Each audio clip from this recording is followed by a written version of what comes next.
अपनी बीबी नहीं सुहाती दूजी पर ललचाए। तेज नारायण को समर्पित कुछ पंक्तियां ऐसी है नहीं, लेकिन समर्पित तो करनी पड़ेगी ना। और सिद्ध करता हूं, नारायण लोग बैठे कि अपनी बीबी नहीं सुहाती दूजी पर ललचाए। अगर मोनिका मिल जाए तो सब क्लिंटन बन जाए, लेकिन मिलती नहीं बेचारी ओ जमाना। देखो कुर्सी की बलिहारी ओ जमाना बदला जाए। लालू बोले सीएम रह कर 9 बच्चे जाए। लालू जी तो इतना अनुभवी राजनेता है खाने पीने के मामले में कि गोबर को सूंघ कर बता सकते हैं कि भैंस की उम्र कितनी है। कि लालू राजनीति का हास्य कि लालू बोले सीएम रहकर 9 बच्चे जाए। अटल बिहारी पीएम होकर बाप नहीं बन पाए, अम्मा बन गई एक कुंवारी ओ जमाना बदला जाए। देखो कुर्सी। आज विजय दिवस है, इस पर्व को आप मना रहे हैं। मैं एक टिप्पणी करता हूं, सुप्रीम कोर्ट के आदेश के बाद भी अफजल को अब तक फांसी नहीं हुई। छोटा भाई लटका दिया, बड़ा भाई पहले था, उसको मौका देना चाहिए था। मैं उस जेल में गया जहां अफजल बंद है। जेलर ने कहा जोगी जी अफजल का वजन बढ़ रहा है। मैंने कहा गलत बात है, आतंकवादियों का वजन बढ़े। किसका फोटो उसके कमरे में लगा रखा है? बोले जी सरदार मनमोहन सिंह। मैंने कहा एक बार नरेंद्र मोदी का लगा दो।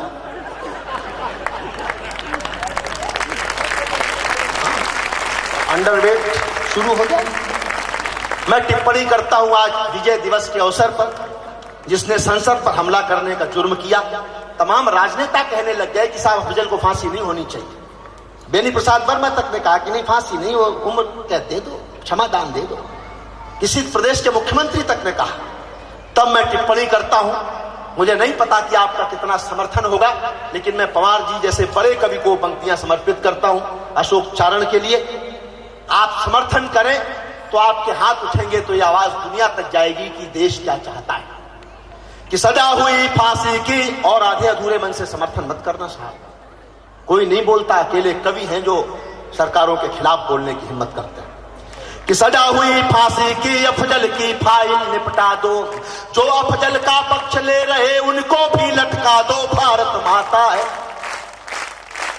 एक बार सबके हाथ उठ जाए मेरे कथन पर। सजा हुई फांसी की अफजल की फाइल निपटा दो, जो अफजल का पक्ष ले रहे उनको भी लटका दो, भारत माता है दुखियारी ओ जमाना बदला जाए। देखो कुर्सी।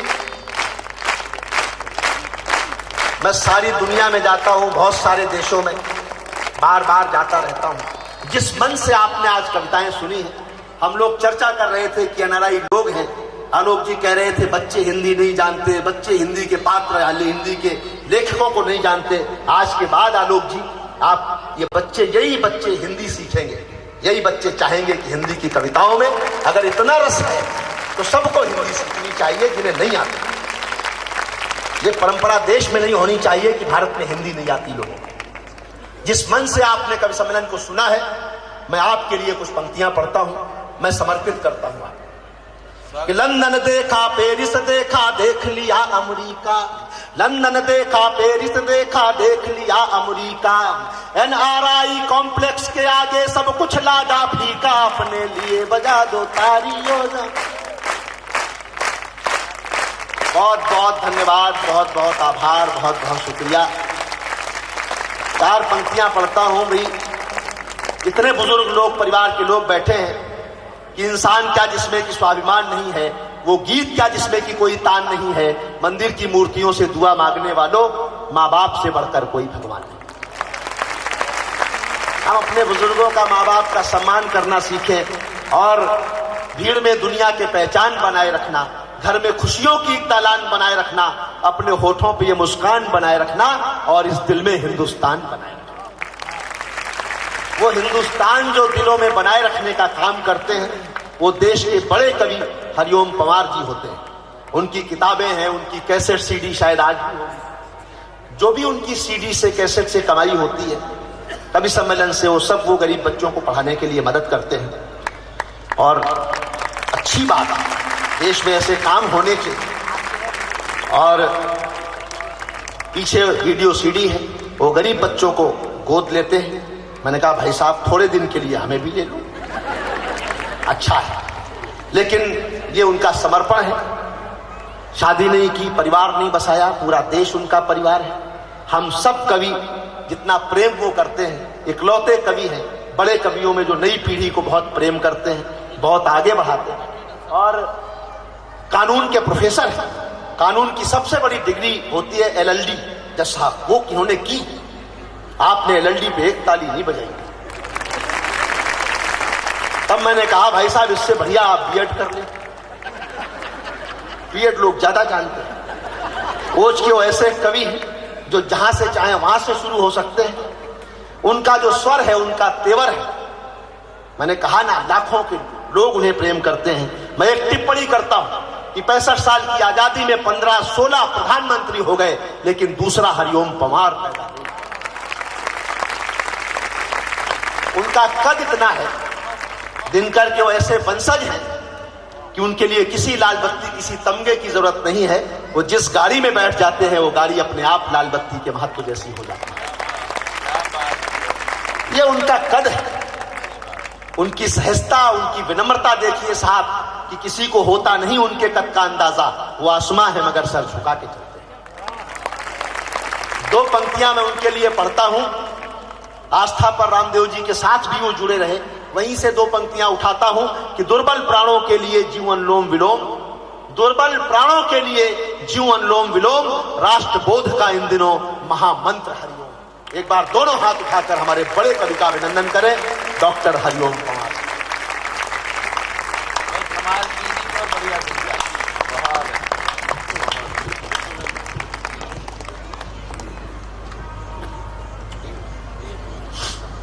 मैं आपका सबका अभिवादन करता हूं।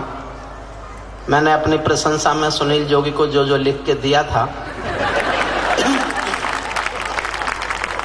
हासरस वालों को हासरस से निपटाया जा सकता है, लेकिन सबने जितना अच्छा पढ़ा मेरे छोटे भाइयों ने, लेकिन उससे ज्यादा अच्छा जिस तरह आपने सुना, वाह भाई वाह वाह वाह, ये मेरे लिए एक अनुभव है। मैं ये जो कहने जा रहा हूं, मेरे छोटे भाई राजेंद्र चौधरी यहाँ बैठे हैं, मेरठ से हैं, बहुत बड़े कवि हैं वो। हमने उनको बहुत बहुत श्रेष्ठ काव्य पाठ करते सुना है। आज भी हम चाहते थे कि उनको सुने, लेकिन उनका संकोच आड़े आ गया। जो मैं कहने जा रहा हूं इसलिए नहीं कह रहा हूं कि आपकी सहानुभूति मुझे मिले और मुझे भी आप सुन लें, तालियां बजा दें। अगर मैं नहीं कह के जाऊंगा तो मेरे मन पे एक बोझ रहेगा। मैं 30 साल से लाल किले में जाता हूं, वो हिंदुस्तान का सबसे बड़ा कवि सम्मेलन माना जाता है, लेकिन आलोक अग्रवाल जी, जिस तरह से आपके NRI कॉम्प्लेक्स में पहली बार कविताओं को सुना गया है, मैं चाहता हूं मैं कहूं कि मैं 30 साल के 30 कवि सम्मेलन, लाल किले के 30 कवि सम्मेलन, इस एक कवि सम्मेलन पर न्यौछावर करने की घोषणा करता हूं। हमें बताया गया था कि यहाँ लोग हिंदी नहीं सुनेंगे। राजेंद्र चौधरी जी ने भी कहा कि लोग पूछ रहे हैं ये कवि सम्मेलन होता क्या है। मैं एक छोटी सी बात कहता हूं, अंग्रेजी बच्चों को जरूर पढ़ाओ। अंग्रेजी आपके बच्चे को कार देगी, इसमें कोई दो राय नहीं है, लेकिन संस्कार हिंदी देगी, इसमें भी कोई दो राय नहीं है।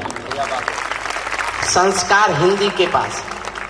मराठी के अंचल में आप हैं, मैं बड़ा हूं, अपने छोटे भाई बहनों में एक अनुरोध मैं और करूंगा, जब मराठी भाषा के अंचल में कोई कार्यक्रम हिंदी का करें तो एक मराठी के साहित्यकार को भी मंच पर बुलाकर बिठाएं। ये दोनों भाषाएं साथ बैठेंगी तो दोनों भाषाओं का मेल देश की जनता तक जाएगा और फिर कोई दूसरा स्वर सुनाई नहीं देगा देश को। ये एक ही स्वर सुनाई देगा कि भाषाओं में कभी झगड़े नहीं हुआ करते। बहुत बहुत धन्यवाद, आपने बहुत मन से कविताएं सुनी। स्वागत, बहुत बढ़िया। मुझे जिम्मेदारी सौंपी थी आलोक जी ने, मैंने चुनाव किया जो मुझे उचित लगा। अगर आपको ऐसा लगा हो कि मेरा चुनाव ठीक था, बहुत बहुत धन्यवाद आपका। बहुत बहुत सब तरह की रचनाएं पढ़ी गई, यहाँ से भी पढ़ा गया। मेरा छोटा भाई अशोक चारण जब पढ़ रहा था मुझे बहुत खुशी हो रही थी, इसलिए कि और तो और विधा के लोग हैं, मेरी विधा का वही अकेला था। और मेरा तभी मन कर रहा था कि मैं उठ के कहूं कि अभी कम सी उम्र इसकी, अभी 6-7 फीट का है, हमारी उम्र में सबको कुतुब मीनार दिखेगा। वाह भैया वाह, बहुत बढ़िया। मैं दुआएं देता हूं कि ओज का एक प्रखर स्वर देश में बने और मेरी विधा दिनकर की परंपरा जीवित रहे। आज विजय दिवस है। आज्ञा हो तो मैं भी छेड़ूं वीणा की झंकार व भय, आज्ञा हो तो मैं भी छेड़ूं वीणा की झंकार व भय, और समय से कह दूं झूमे गाए मेघ मल्हार व भय। मुझको मां शक्ति ने दी है प्राणों में हुंकार व भय, और विधाता ने सौंपी है अधरों को ललकार व भय। मैं तो मां वीणा पानी से केवल ज्ञान मांगता हूँ, जनगण मन की पीड़ा गाने का वरदान मांगता हूँ, जनगण मन की पीड़ा गाने का। थोड़ा सा वॉल्यूम और बढ़ा लें। माइक सिस्टम बहुत बढ़िया, साउंड सिस्टम बहुत बहुत बहुत बढ़िया है।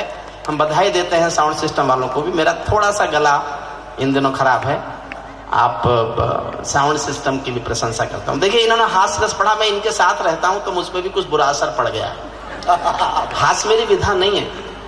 मैंने कहीं सुना कि एक व्यवस्था क्या है देश की शिक्षा की, एनआरआई भी समझ ले और देश भी समझ ले। एक स्कूल का इंस्पेक्टर स्कूल में दौरा करने आया और क्लास में बच्चे को खड़ा करके पूछा, बताओ देश का प्रधानमंत्री कौन है? बच्चा बोला रामलाल। इंस्पेक्टर को गुस्सा आ गया, बोले इतना भी नहीं जानते? देश का प्रधानमंत्री कौन है? ये रामलाल कौन है? बोले मेरे पिताजी का नाम है। 5 साल से गायब है, माँ कह रही थी हो सकता है प्रधानमंत्री हो गए हो। बोले तुम्हारा स्कूल से नाम काटना पड़ेगा। बच्चा बोला काट ही नहीं सकते, मेरा नाम काट ही नहीं सकते, मैं यहाँ का विद्यार्थी हूं ही नहीं।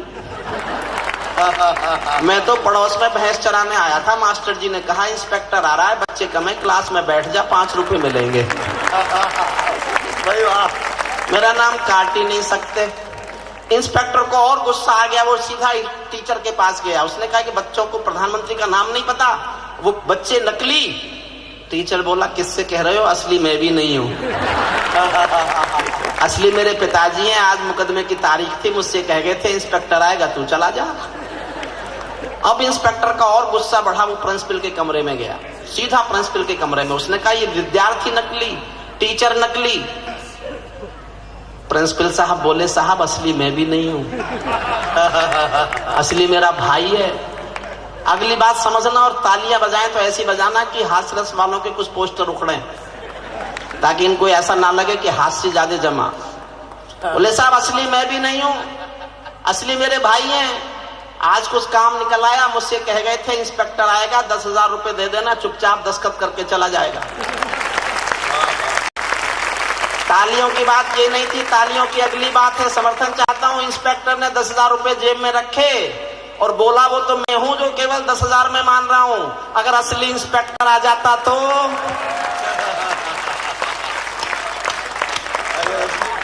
आ जाते तो सुनील जोगी गलत फहमी मत रहना कि हास्य रसिज्म पता नहीं क्या क्या कहे जा रहा है। शादी नहीं हुई, शादी नहीं हुई, शादी नहीं हुई। इस कवि सम्मेलन से शादी होने का नहीं होने का क्या लेना था? ये सुनील जोगी की हो गई। अच्छा अगर शादी इस जैसे की हो गई तो कोई इतना बड़ा काम तो है नहीं कि ये हो नहीं सकता था। एक शादीशुदा भगवान जी के दरबार में गया और जाके पूजा करने पे बैठ गया। भगवान जी खुश हुए, बोले एक मन्नत मांग। सुनील जोगी तुरंत बोला मुझको कुंवारा कर दो। भगवान जी की आंखों के डोरे लाल हो गए, बोले गधे मैंने तुझे मन्नत मांगने के लिए कहा था, जन्नत मांगने के लिए नहीं कहा था।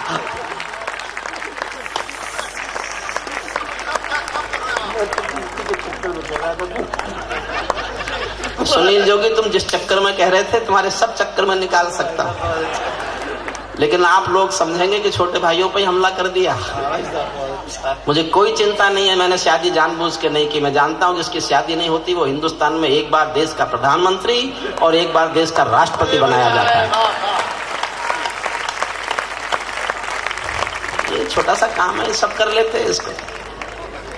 मैं छोटी छोटी कविताएं सुनाता हूं आपको, समय सीमाएं मुझे मालूम है। और मेरा अनुरोध है पूरे सदन से, मेरा वीडियो सीडी आज यहाँ उपलब्ध है। जो मेरे बॉम्बे के डिस्ट्रीब्यूटर हैं वो यहाँ आए हुए, पीछे कुछ सीडीज हैं उनके पास, जो लेना चाहे ले लें। ये मेरी बची हुई जिंदगी की महत्वाकांक्षा है। मेरी जिंदगी में कोई महत्वाकांक्षा नहीं है, कोई राजनीतिक इच्छा नहीं है, केवल कुछ गरीब बच्चों के काम आ सकूं, इसके सिवा मेरा जीवन का कोई और उद्देश्य नहीं है। इसीलिए कविताएं पढ़ता हूँ, इसीलिए पैसे कमाता हूँ।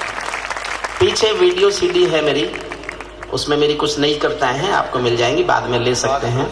हम बहुत आभारी हैं पुलिस कमिश्नर साहब के, पूर्व कमिश्नर साहब त्यागी जी के, हमारे न्यायमूर्ति महोदय के, मेरे छोटे भाई राजेंद्र चौधरी के, बहुत बहुत सबके आभारी हैं।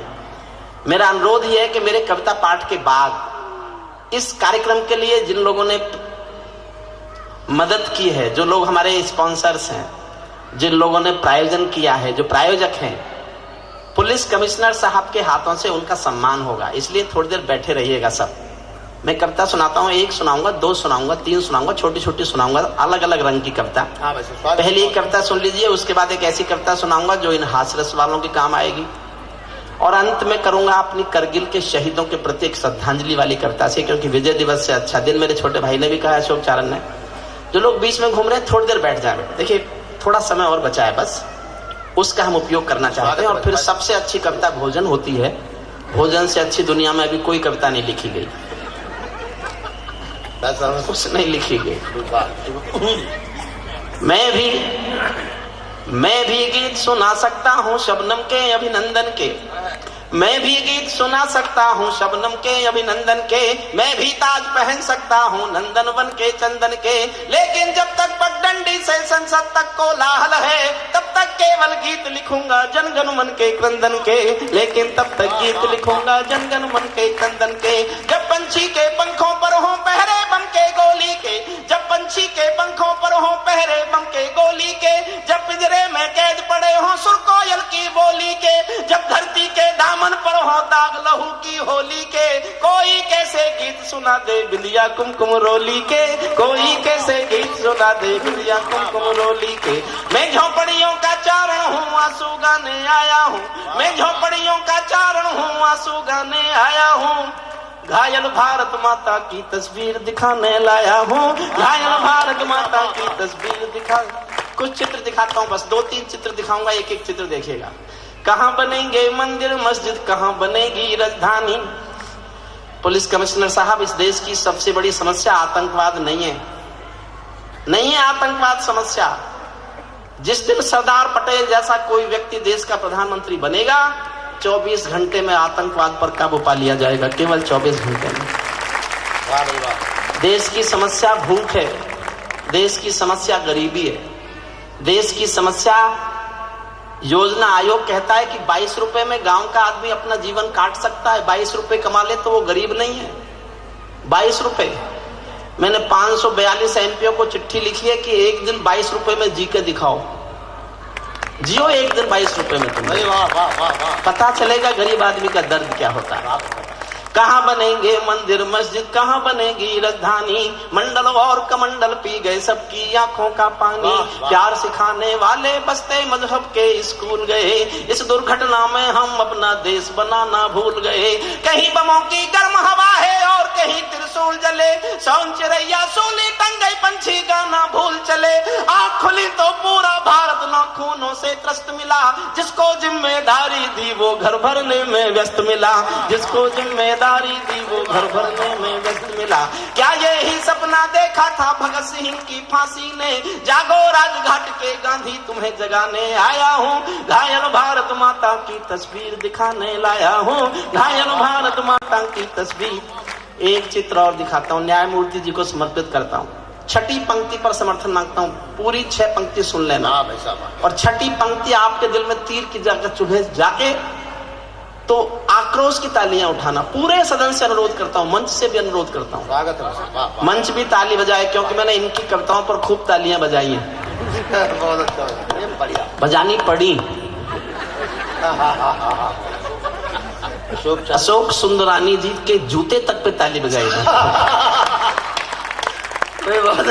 छठी पंक्ति पर ध्यान चाहता हूँ, आक्रोश चाहता हूँ आपका, जोरदार तालियों का एक आकाश भर तालियां देना। एक चित्र देखिएगा।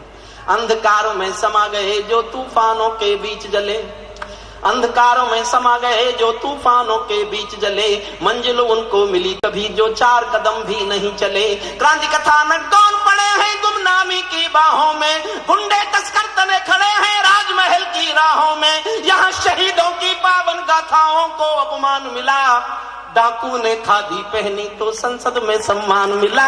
डाकू ने खादी पहनी तो संसद में, डाकू ने खादी पहनी तो साहब मैंने तो आपकी प्रशंसा कम की, आपकी प्रशंसा तो की नहीं जा सकती शब्दों में, मैं ऐसा मानता हूँ। जितने अच्छे लोग आप सुन रहे हैं, मैं बॉम्बे 30 साल से आ रहा हूँ, लेकिन यहाँ ये लगता नहीं कि ये पहली बार कब सम्मेलन हो रहा है। आलोक अग्रवाल जी, इस परंपरा को जारी रखिएगा। अगर अपने बच्चों को आप चाहते हैं कि हिंदी से जुड़ें, हिंदी से प्यार करें, तो 1 साल में 1 बार इस परंपरा को बनाए रखिएगा। संपन्न लोग हैं, आपके लिए मुश्किल नहीं है। ज्यादा महंगे लगे तो कुछ सस्ते वाले भेज देंगे, लेकिन इस परंपरा को मत तोड़िएगा। हम ये निवेदन करके जाते हैं आपसे। अंधकारों में समा गए जो तू, मैं केवल अभी तो इनका प्रभाव नष्ट कर रहा हूं जो आप पे डाल गए। मैंने कहा था थोड़े थोड़े कम जमना, सारे जम गए और इतने जम गए कि सोचा होगा आज भाई साहब को परेशानी पैदा कर दो। देखो, अशोक सुंदरानी, पांडवों ने अपने हथियार जब पेड़ पे टांग दिए थे तो उनको चलाने नहीं भूले थे। पेड़ जरूर हथियार पर थे, हथियार पेड़ पर जरूर थे, लेकिन चलाना नहीं भूले थे उनको। इसलिए मैं भी कुछ नहीं भूला उनको। डाकू ने खादी पहनी तो संसद में सम्मान मिला, राजनीति में लौह पुरुष जैसा सरदार नहीं मिलता, राजनीति में लौह पुरुष जैसा सरदार नहीं मिलता, लाल बहादुर जी जैसा कोई किरदार नहीं मिलता। अरे गहरे नथु खैरे तंत्री बनकर बैठे हैं, आपका हौसला देखना चाहता हूँ, कितना हौसला रखते हैं आप। अरे गहरे नथु खैरे तंत्री बनकर बैठे हैं, अरे गहरे नथु खैरे तंत्री बनकर बैठे हैं, जिनको जेलों में होना था मंत्री बनकर बैठे हैं, जिनको जेलों में होना था, बहुत बढ़िया, वाह वाह वाह, जिनको जेलों में होना था मंत्री बनकर बैठे हैं।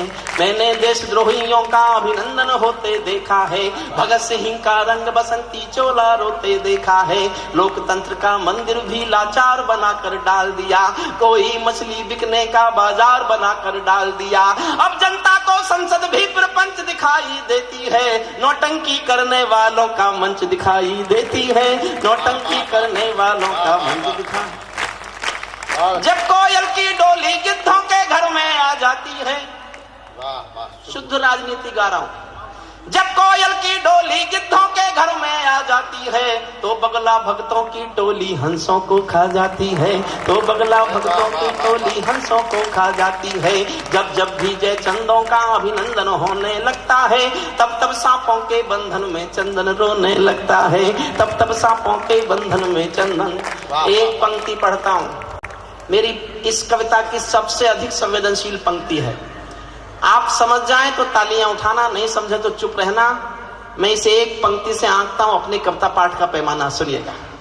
जब जब भी जय चंदों का अभिनंदन होने लगता है, तब तब सांपों के बंधन में चंदन रोने लगता है। जब फूलों को तितली भी हत्यारी लगने लगती है, तो माँ की अर्थी बेटों को भारी लगने लगती है, तो माँ की अर्थी बेटों को भारी, तो माँ की अर्थी बेटों को भारी लगने लगती है। जब जुगनू के घर सूरज के घोड़े सोने लगते हैं, तो केवल चुल्लू भर पानी सागर होने लगते हैं। सिंहों को म्याऊं कह दे क्या ये ताकत बिल्ली में है, बिल्ली में क्या ताकत होती कायरता दिल्ली में है, बिल्ली में क्या ताकत होती कायरता दिल्ली में है।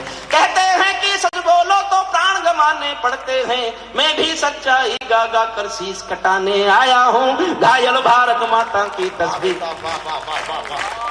इस कविता का अंतिम छंद पढ़ता हूँ, इस कविता का अंतिम छंद पढ़ रहा हूँ मैं। छोटी छोटी 2 कविताएं और पढ़ना चाहता हूँ, मैं अपने सब रूप दिखाना चाहता हूँ आपको। इस कविता का अंतिम छंद सुनिए। सर नहीं जाएंगे, सर घड़ी देख रहे हैं। आलोक जी आप चिंता नहीं करें, आपकी इच्छा पर आपके सब प्रायोजकों को पुरस्कार बांटकर मोमेंटो देकर सर जाएंगे। इतना तो हम मना लेंगे, आप चिंता मत कीजिए। आप नहीं मानेंगे तो उधर वाले कमिश्नर साहब से सिफारिश करा देंगे। स्वागत है, वो मेरे रिश्तेदार हैं सर, मैं उनसे सिफारिश करवा दूंगा आपसे थोड़ी सी। स्वागत है सर। अंतिम छंद सुनाता हूं। एक महाभारत में कथा आती है, आपने सबने सुनी होगी। एक राजा होता था शिशुपाल।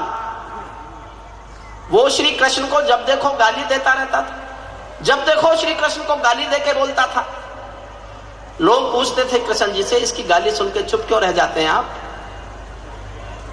तो कृष्ण जी बताते थे कि ये मेरी बुआ जी का बेटा है, रिश्ते में भाई लगता है।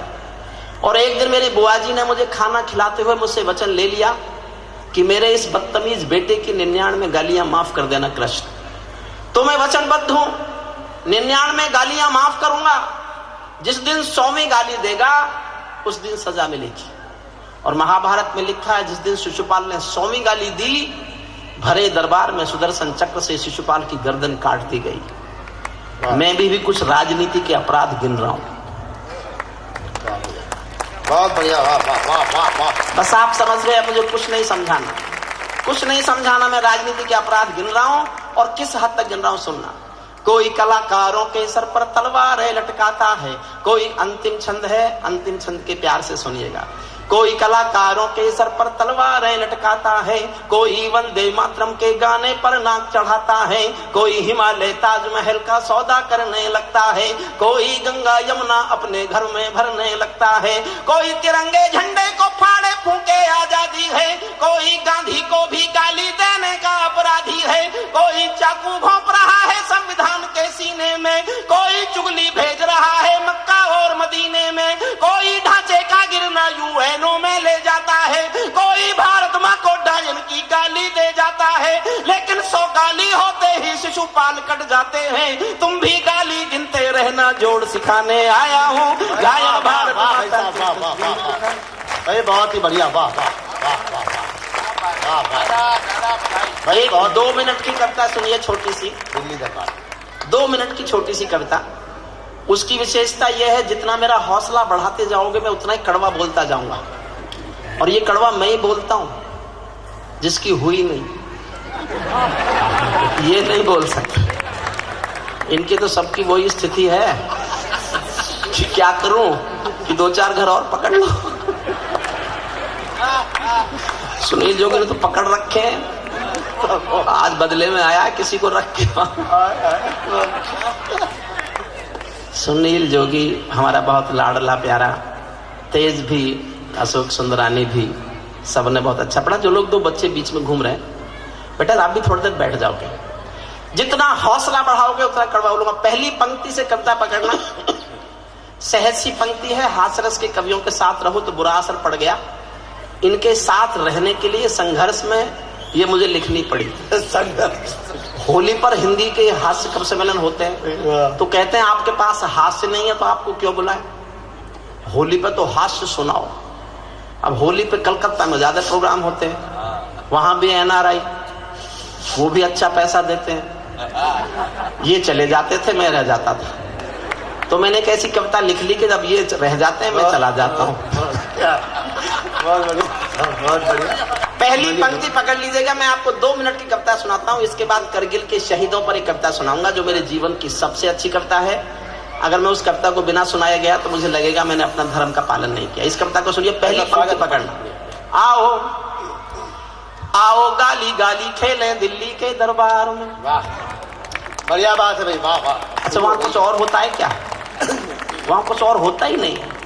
आओ गाली गाली खेलें दिल्ली के दरबार में, आओ कोल दलाली खेलें दिल्ली के दरबार में, घोटालों की खबरें पल पल दिल्ली के दरबार में, घोटालों की खबरें पल पल दिल्ली के दरबार में, मछली बाजारों सी हलचल दिल्ली के दरबार में, जात धर्म के पैगंबर है दिल्ली के दरबार में, जात धर्म के पैगंबर है दिल्ली के दरबार में, सब गांधी जी के बंदर हैं दिल्ली के दरबार में, सब गांधी जी के बंदर हैं दिल्ली, सब गांधी जी के बंदर हैं दिल्ली के दरबार में, साधु मुल्ला ग्रंथी का जी दिल्ली के दरबार में, सबका मजहब सौदेबाजी दिल्ली के दरबार में, सबने उल्टा पाठ किया है दिल्ली के दरबार में, 16 दूनी 8 किया है दिल्ली के दरबार में, कैसे है माँ तेरे लाल दिल्ली के दरबार में।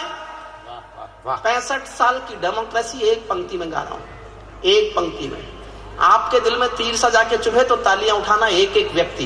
कैसे है माँ तेरे लाल दिल्ली के दरबार दरबार में, कैसे हैं माँ तेरे लाल दिल्ली के दरबार में, सब लगते हैं नटवर लाल दिल्ली के दरबार, सब लगते हैं नटवर लाल, सब लगते हैं नटवर लाल दिल्ली के दरबार में, घोटाले सब गूढ़ मिलेंगे दिल्ली के दरबार में, किंग कर्तव्य विमूढ़ मिलेंगे दिल्ली के दरबार में, ढोंगी पाखंडों का दावा दिल्ली के दरबार में, कृपा देंगे निर्मल बाबा दिल्ली के दरबार, वाह वाह वाह वाह, कृपा देंगे निर्मल बाबा। एक व्यक्ति गया निर्मल बाबा के पास, तो निर्मल बाबा ने पूछा कि हरिओम पवार के कब सम्मेलन में गए थे? बोले हाँ गए थे। बोले तालियां बजाई थी? बोले नहीं बजाई। बोले कृपा वहीं रुकी हुई है।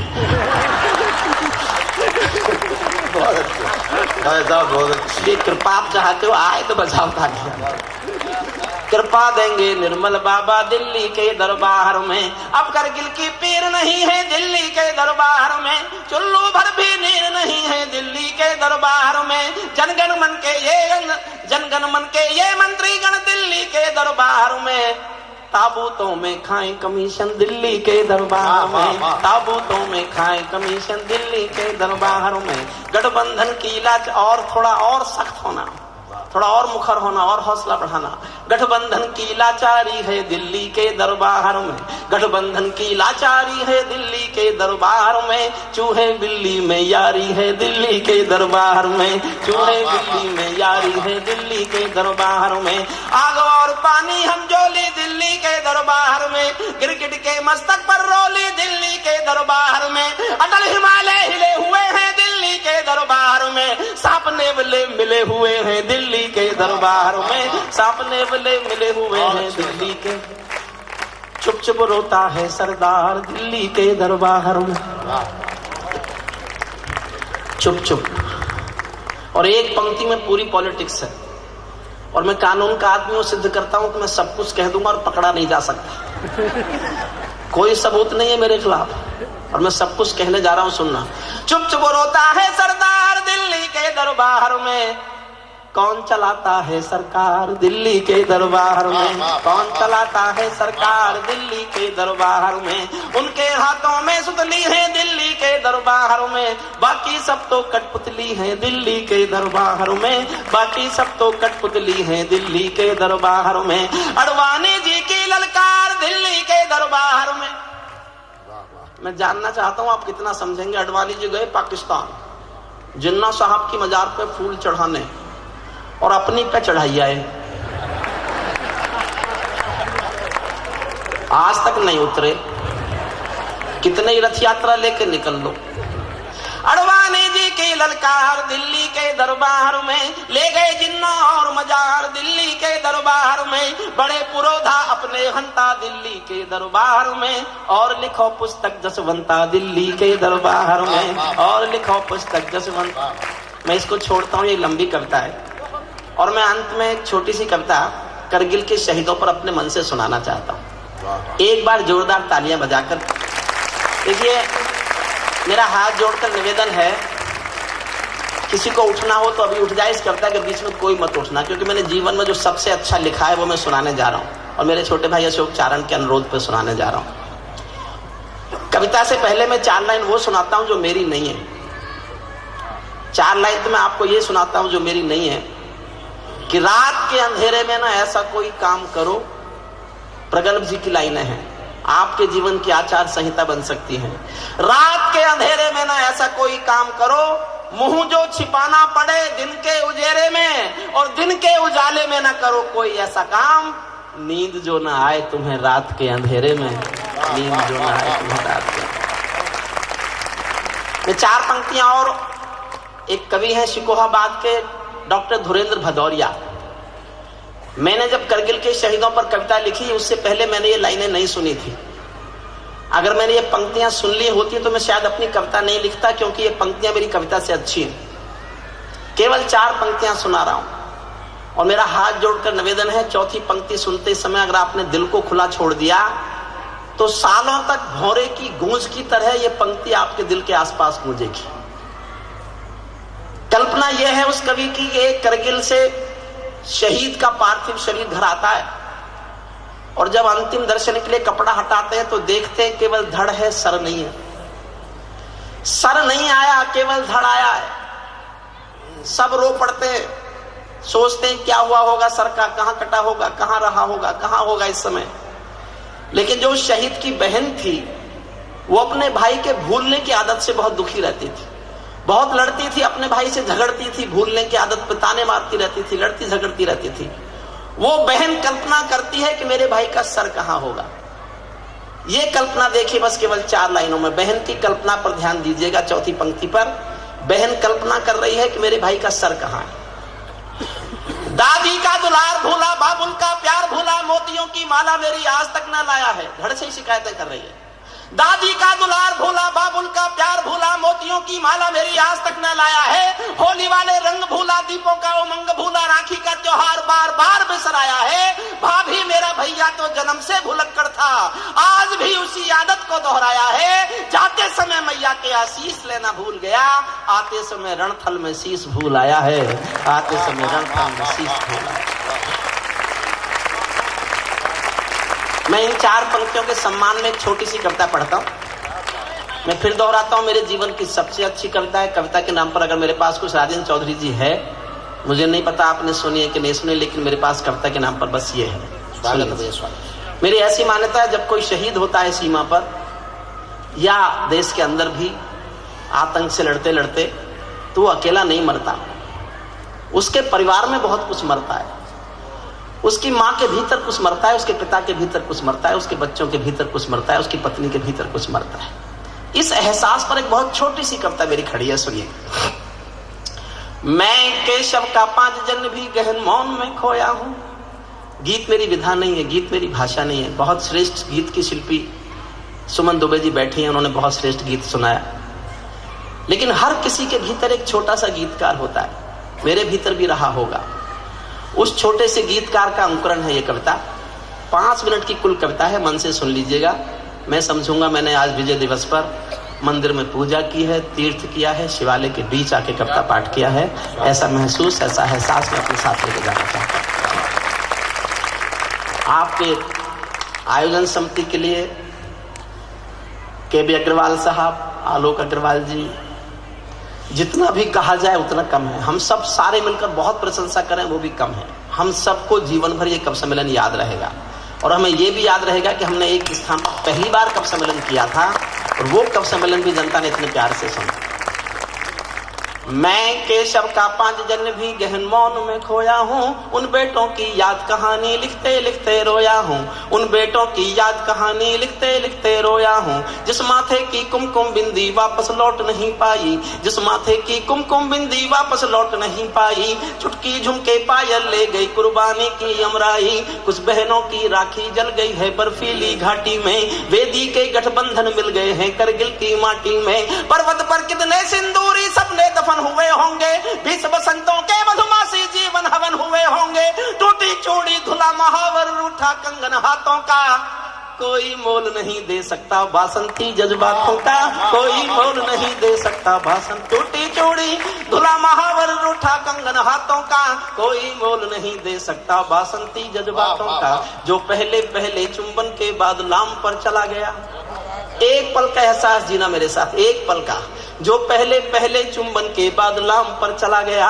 नई दुल्हन की सेज छोड़कर युद्ध काम पर चला गया। उनको भी मीठी नींदों की करवट याद रही होगी।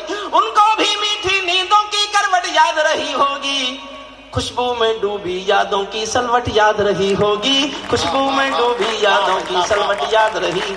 वाह वाह। और यहाँ बैठे 1000 लोग, किसी को मेरा नाम याद रहे तो एक पंक्ति याद रखना। ये मेरा सूक्ष्म अहंकार नहीं है राजेंद्र चौधरी, मैं आज भी ऐसा मानता हूं, मैंने जीवन में केवल एक पंक्ति अच्छी लिखी है। खुद को एक ही पंक्ति का कवि मानता हूं। मुझे दुआएं देना तालियों से, दुआएं देना मुझे प्यार से, हौसला बढ़ाना मेरा। मैंने ऐसी 2 पंक्तियां और लिख ली तो मैं कवि होने का भ्रम पालूंगा। अपने जीवन की सबसे अच्छी पंक्ति पढ़ता हूं, सुनना। उनको भी मीठी नींदों की करवट याद रही होगी। खुशबू में डूबी यादों की सलवट याद रही होगी। उन आंखों की 2 बूंदों से 7 सागर हारे हैं। उन आंखों की 2 बूंदों से 7 सागर हारे हैं, जब मेहंदी वाले हाथों ने मंगलसूत्र उतारे हैं, जब मेहंदी वाले हाथों उन आंखों की दो बूंदों से सातों सागर हारे हैं, जब मेहंदी वाले हाथों ने मंगलसूत्र उतारे हैं। गीली मेहंदी रोई होगी चुपके घर के कोने में, ताजा काजल छूटा होगा चुपके चुपके रोने में। जब बेटे की अर्थी आई होगी सूने आंगन में, शायद दूध उतर आया हो बूढ़ी माँ के दामन में, शायद दूध उतर आया हो बूढ़ी माँ के दामन में। वो विधवा पूरी दुनिया का, संसार में किसी भी मुल्क में किसी भी मजहब में स्त्री अर्थी को कंधा नहीं देती, संसार में कहीं भी परंपरा नहीं है। लेकिन राजस्थान में भरतपुर के पास एक गांव है अजान, ये कल्पना नहीं है, सत्य घटना है। एक बेटा शहीद हुआ वीरेंद्र सिंह, जब सेना उसका पार्थिव शरीर गांव में लेके आई तो उसकी पत्नी जिसका नाम गायत्री देवी है, उसने गांव वालों की मर्जी के खिलाफ, सेना के अफसरों की मर्जी के खिलाफ शादी के दिन के कपड़े पहने और शमशान घाट तक अपने पति की अर्थी को कंधा दिया। ये दुनिया की पहली घटना थी जब कोई औरत अर्थी को कंधा दे रही थी, पहली घटना दुनिया की। मैंने केवल एक पंक्ति लिखी है, उसको संवारना। स्वागत है। जब बेटे की अर्थी आई होगी सोने आंगन में, शायद दूध उतरवाया हो बूढ़ी माँ के दामन में। वो विधवा पूरी दुनिया का बोझा सर ले सकती है, वो विधवा पूरी दुनिया का बोझा सर ले सकती है, जो अपने पति की अर्थी को भी कंधा दे सकती है, जो अपने पति की अर्थी को भी कंधा दे सकती है। मैं ऐसी हर देवी के चरणों में शीश झुकाता हूँ, इसीलिए मैं कविता को हथियार बनाकर गाता हूँ, इसीलिए मैं कविता को हथियार बनाकर। जिन बेटों ने पर्वत काटे हैं अपने नाखूनों से, वाह वाह। अंतिम 6 पंक्ति पढ़ता हूँ बस, सैनिक के शौर्य पर, सिपाही की बहादुरी पर। जिन बेटों ने पर्वत काटे हैं अपने नाखूनों से, उनकी कोई मांग नहीं है दिल्ली के कानूनों से, उनकी कोई मांग नहीं है दिल्ली। क्या मांगता है शहीद का परिवार? मेरा छोटा भाई है विनीत चौहान, उसकी 2 पंक्तियां मुझे अपनी कविता से अच्छी लगती है, इसलिए मैं कभी कभी पढ़ देता हूँ। उत्तर प्रदेश सरकार ने करगिल के शहीदों को 10-10 लाख रुपया दिया, बधाई देता हूँ सरकार को। लेकिन कुछ विधवाओं की समस्या रही होगी, उनके चेक नहीं पहुंचे होंगे, तो वो मंत्री से मिलने गया प्रतिनिधिमंडल, तो उस समय के मंत्री ने पान खाते खाते कह दिया और क्या चाहिए, 10 लाख की गड्डी तो भिजवा दी। क्या सरकार घमंड में कहना चाहती है कि उसने 10 लाख देकर शहादत का मोल चुका दिया? क्या सरकार कहना चाहती है किसी माँ के बेटे की कीमत है 10 लाख? 10 लाख देकर आपने जिम्मेदारी पूरी कर दी और आप समझते हैं कि 10 लाख जिम्मेदारी पूरी करने के लिए काफी है, तो लो मैं 20 लाख देता हूं तुम किस्मत के हेठों को, हिम्मत है तो मंत्री भेजे लड़ने अपने बेटों को। बहुत बढ़िया भाई साहब, माफ करें न्यायमूर्ति जी, एक क्रिकेट में कोई छक्का लगाते तो 1 करोड़ का इनाम।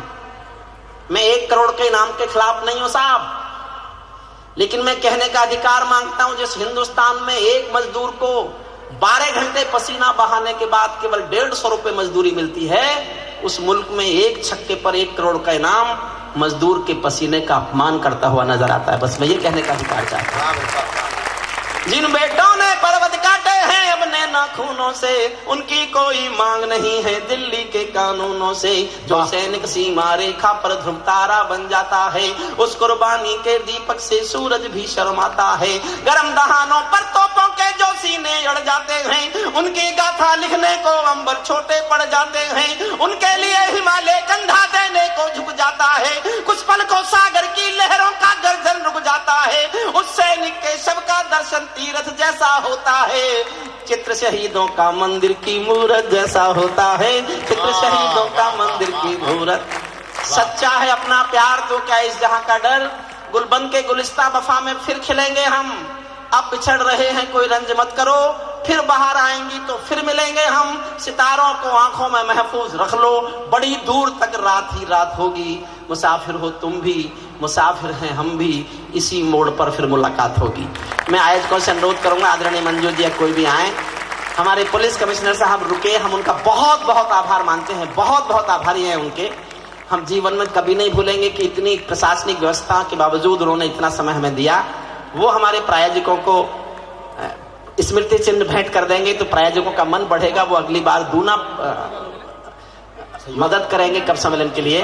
और मेरी सीडी पीछे है, कहीं कोई मेरा डिस्ट्रीब्यूटर मेरे बंबई का यहाँ खड़ा होगा, जो लेना चाहे वो वीडियो सीडी है वो ले सकते हैं। ये सोच करके आपका पैसा उस यज्ञ में जाएगा जो मेरे जीवन का लक्ष्य है। उसके लिए मेरे ट्रस्ट के लिए आपकी मदद हो जाएगी। मैं चंदा नहीं मांगता किसी से, केवल अपनी किताबें, सीडी, पुस्तक और अपने कवि सम्मेलन के पैसे से ट्रस्ट चलाता हूँ। मैं चाहूंगा कि आयोजक लोग आएँ, प्रायोजक लोग भी एकदम आ जाएं। हमारे कमिश्नर साहब को मंच पर बुला लें। थोड़ी देर रुकिएगा सर, थोड़ी देर, 5 मिनट हुआ। उनके सम्मान को भी आप कविता पाठ ही समझिए, वो भी कवि सम्मेलन का हिस्सा है। उन्होंने जो मदद की उसी के कारण आप इतना आनंद ले सके, इसलिए 5 मिनट तक कृपया बैठिए। मैं अनुरोध करूंगा कि वो इस व्यवस्था करें। शब्दों में अपने सारे ही मंच पर आमंत्रित सभी कवियों का अभिनंदन करूं और उनकी तारीफ में कुछ कहूं। बहुत खूब संचालक, बहुत सुंदर था। एंड मैडम जी कह रही थी, सुमन जी कह रही थी, जितना सुंदर उनका नाम है उतना ही सुंदर उन्होंने गीत पढ़ा। और मैं सभी से अनुरोध करूंगी, प्लीज 10 मिनट और बैठिए और कोई भी बिना खाना खाए, बिना प्रीति भोजन के नहीं जाएगा। अभी मैं मंच पर आमंत्रित करना चाहूंगी पुलिस कमिश्नर जी को।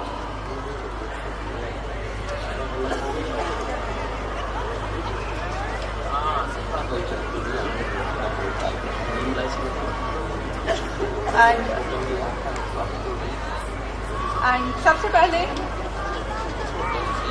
स्पॉन्सर विश्व ग्रीन मिस्टर खन्ना जी को प्लीज वो मंच पर आए।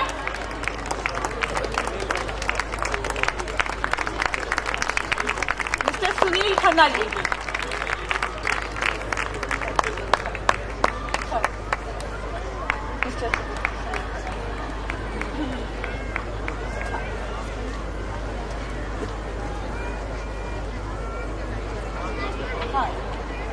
मिस्टर सुनील खन्ना जी।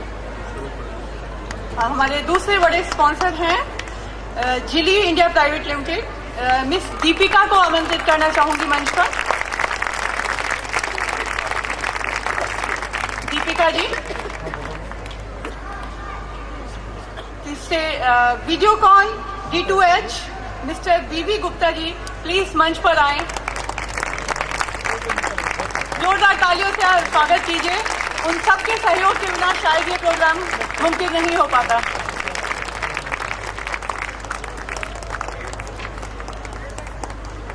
अब मैं आमंत्रित करना चाहूंगी विनय गुप्ता जी को फ्रॉम टोटल प्रोविजियो।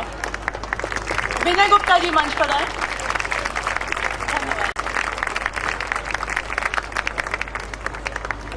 अपने SSV cable mister Bhupesh Gupta ji कृपया मंच पर आए।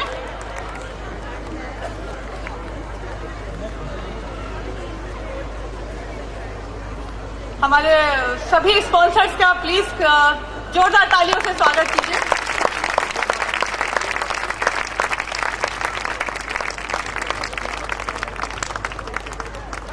मिस्टर विनय गुप्ता जी, बहुत बहुत तहे दिल से शुक्रिया। Mister Bhupesh Gupta from SSV cable.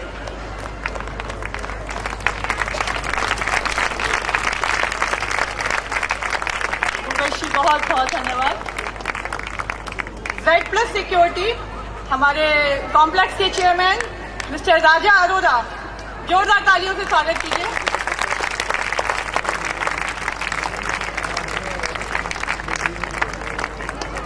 Mister राजा अरोरा जी मंच पर आए।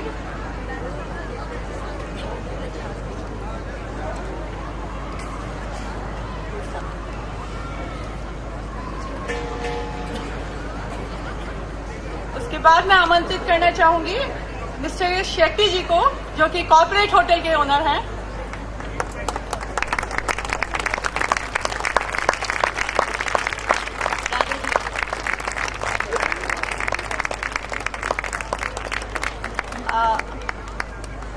मिस्टर शेट्टी, उनकी डॉटर अगले हमारे जो स्पॉन्सर हैं mister Bansal real estate, mister Satish Bansal, जोरदार तालियों से स्वागत कीजिए। भाई सभी स्पॉन्सर ने बहुत सहयोग दिया, तभी ये मुमकिन हो पाया कि इतना बड़ा कार्यक्रम आयोजित हो पाया।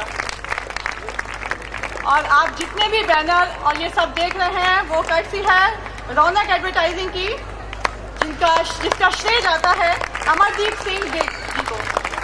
मैं मंच पर आमंत्रित करूंगी अमरदीप सिंह जी को।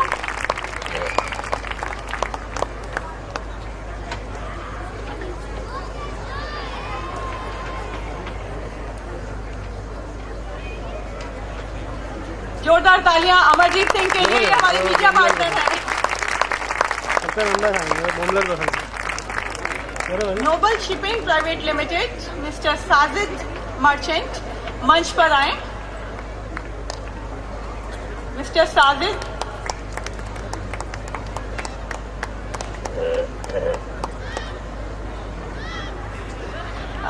अजंता फार्मा मिस्टर उदय शंकर कृपया मंच पर आए।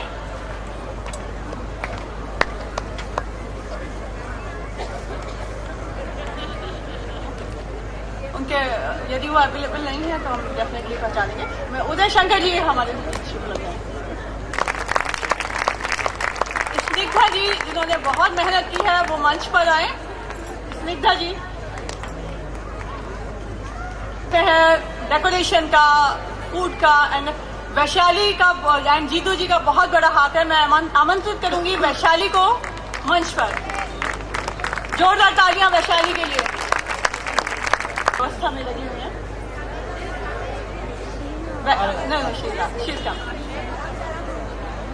एक्टिव ऑर्गेनाइजर एंड हर team. 3 cheers for team Vaishali team. From Suryakoti मैं इनवाइट करना चाहूंगी जितेंद्र गुप्ता जी को। जीतू गुप्ता।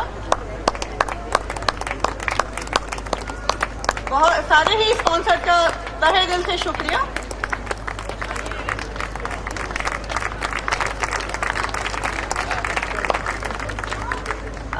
अब मंच पर आमंत्रित कर रही हूँ जल्पा लोखंडे जी को। जोरदार तालियों से जल्पा का स्वागत कीजिए। बहुत मेहनत की है जल्पा ने। Thank you जल्पा।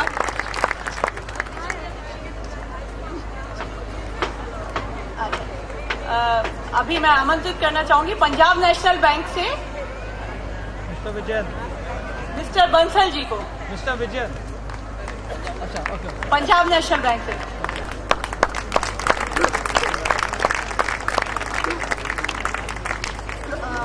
Chronic India Private Limited mister Hasbi ji को वो मंच पर आए। यदि वो उपलब्ध नहीं है इस समय तो मैं आग्रह करूंगी रितु मित्तल को। Thank you Ritu, well done. बहुत एफर्ट की है रितु ने। श्री बालाजी रोड्स कैरियर्स मैं इनवाइट करूंगी मिस्टर सोनी को। मिस्टर सोनी मंच पर आए। Shri Balaji road carriers and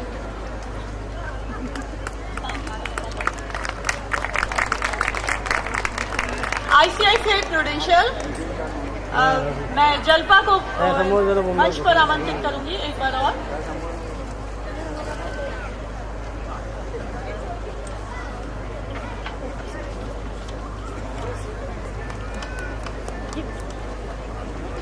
vote of thanks के लिए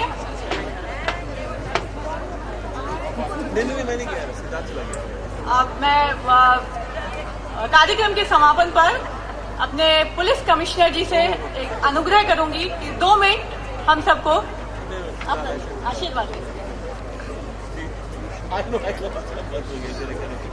पवार साहब ने अभी लास्ट में कविता सुनाई थी तो उन्होंने पूछा कि आप और अग्रवाल साहब क्या बात कर रहे थे, तो मैंने वो बोला कि वो हम ऐसा कुछ नहीं बात कर रहे थे कि मेरे को जाना है या मेरे को जाने की जल्दी है, मैं तो कितनी देर भी बैठ सकता हूँ।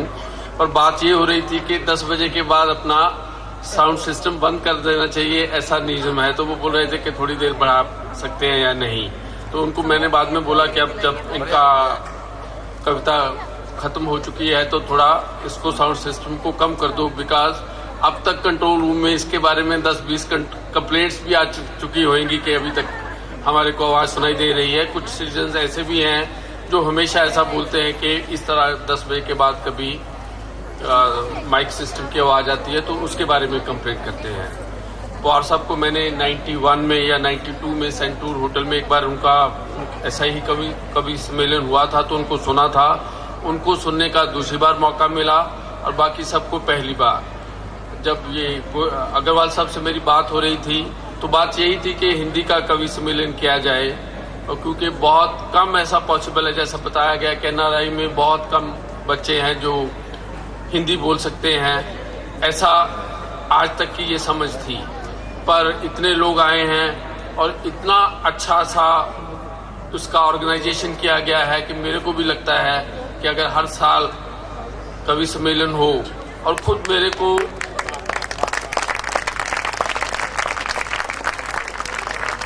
मुशायरा सुनने का भी और कवि सम्मेलन सुनने का भी खूब शौक है, और उसमें से भी जो लोग कुछ गा के सुना सकते हैं, मान लो अभी कवि सम्मेलनों में भी ऐसा होने लगा कि ज्यादा लोग पढ़ पाते हैं, गा के कविता सुनाने वाले या गा के गजल सुनाने वाले मुशायरा में भी बहुत कम लोग बचे हैं।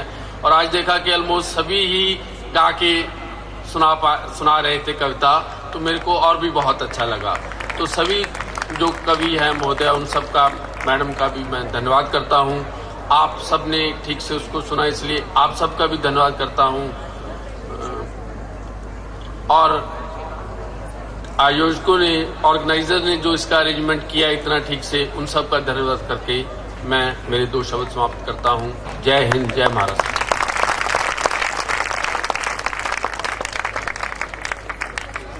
तो जब मैं देख रही हूँ मुझसे रुका नहीं जा रहा, और मैं 2 लाइन उनके बारे में कहूँगी। उनके गीत इतने सुंदर थे। नहीं, वो कह रही थी मंच पे मैं अकेली कवियत्री हूँ।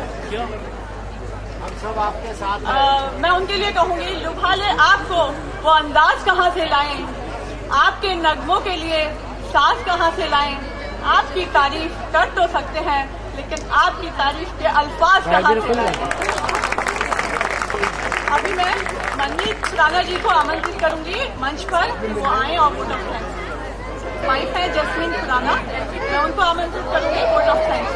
मैं एक बार फिर से आप सबका, मैं ज्यादा समय नहीं लूंगी, और पहले आप सबसे बात हुई, मेरा हिंदी में थोड़ा सा हाथ तंग है और आज मुझे ज्यादा रियलाइज हो रहा है जो समाज, जो माहौल आज इन दिग्गज कविजनों ने यहाँ बांधा है। I will not be exaggerating if I say that it was a once in a life time experience.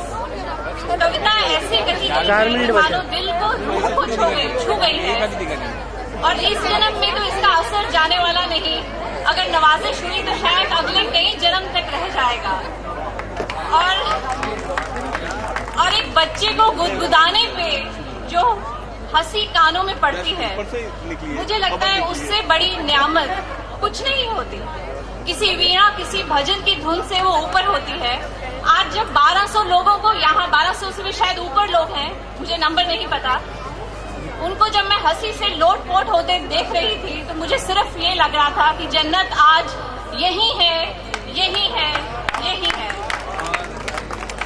मेरी गुजारिश है आप सबसे जो ऑडियंस में हैं, जो खाने की तरफ बढ़ चुके हैं, वो भी 2 मिनट अपनी प्लेट्स रख के खड़े होकर, I guess all of them deserve a standing ovation. Please raise your hand and clap for all the poets who are here.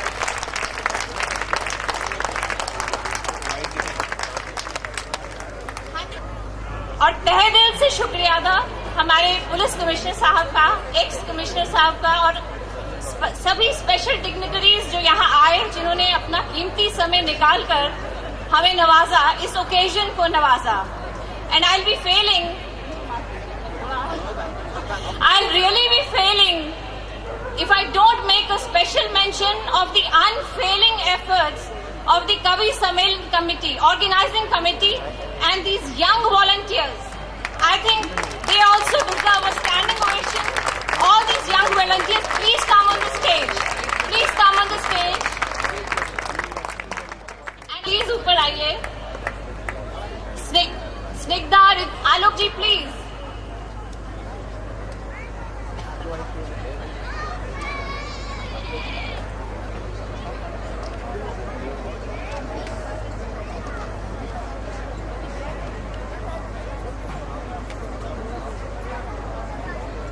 Everybody is here.